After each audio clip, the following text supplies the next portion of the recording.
Merry Christmas, everybody. I just want to jump on really quick and wish everybody Merry Christmas. Just got up.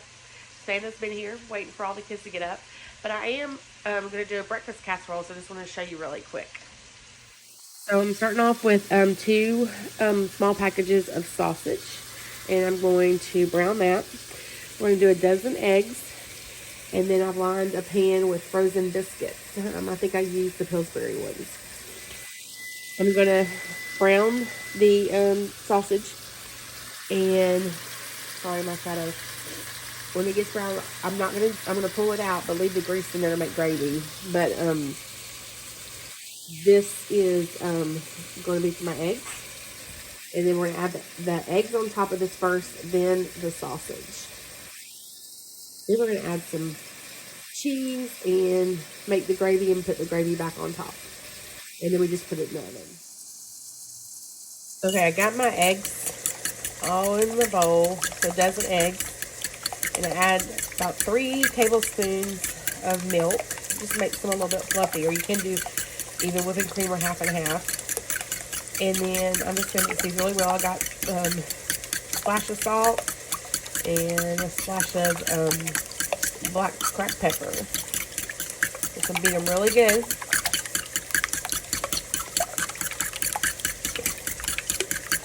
And then they'll be ready to pour over the biscuits when we're done.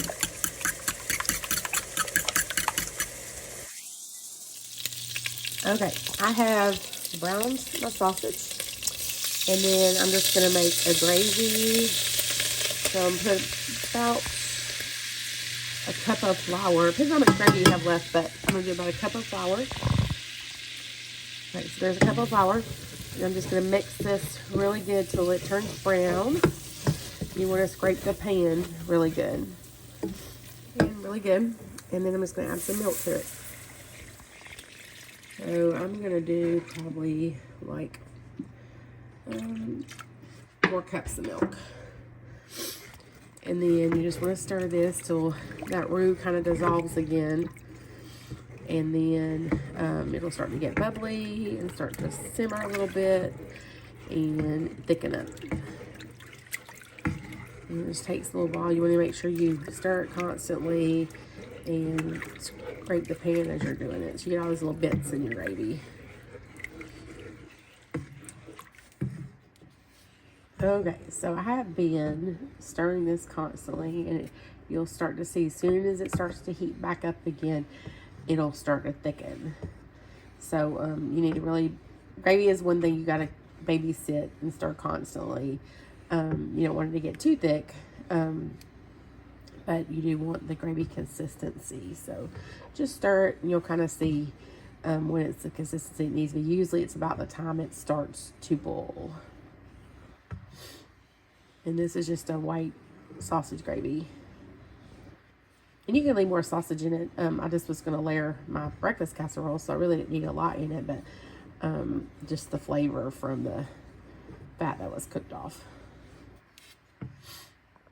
Okay, it's starting to thicken. You see, I'm fixing to shut it off because I'm going to cook this in the, see, it's perfect consistency. Great on biscuits, whatever you like, but I'm going to layer it in the casserole. So I have the biscuits. I'm going to put the eggs on top of that. Then I'm going to put sausage on top of the eggs, and then I'll top it with a gravy and then cheese. Okay, I've layered my biscuits, then the eggs, and then now the sausage on top. And then, like I said, I'm going to cover with gravy and top with cheese. So I just want to show you all this gravy. I literally took it back there and showed my husband. I was like, oh, look at this perfect pot of gravy. Because gravy can be cantankerous, but it's just beautiful. Like, I'm just so proud of it. But perfect consistency. I moved it from the heat pretty quick. But look at that. So good. Did put a little salt and pepper in it. And like I said, I'm just going to top my casserole.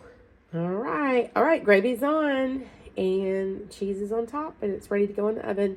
I will cook this about 25 minutes on 350. Okay, so these are out of the oven. We also made scones. Maya made those with our yeast starter. So we'll have a video on that later. But there's our breakfast, the breakfast casserole and the scones.